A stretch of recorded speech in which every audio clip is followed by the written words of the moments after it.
Zoom effects are one of the most commonly used editing techniques in YouTube videos, shorts, gaming edits, tutorials, and cinematic content. They help emphasize important moments, add movement, and make videos feel more dynamic and engaging. And in Adobe Premiere Pro, creating smooth zoom effects is actually very simple once you understand keyframes. So in this full guide, I'll show you how to add zoom effects in Premiere Pro step by step in 2026. First, open Adobe Premiere Pro and import the footage you want to edit.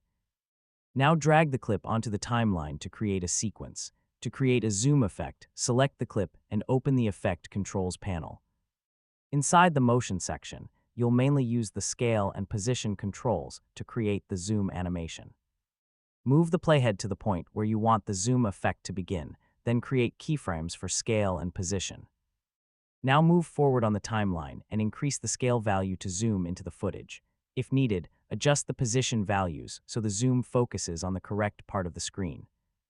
And that's your full guide on how to add zoom effects in Premiere Pro in 2026.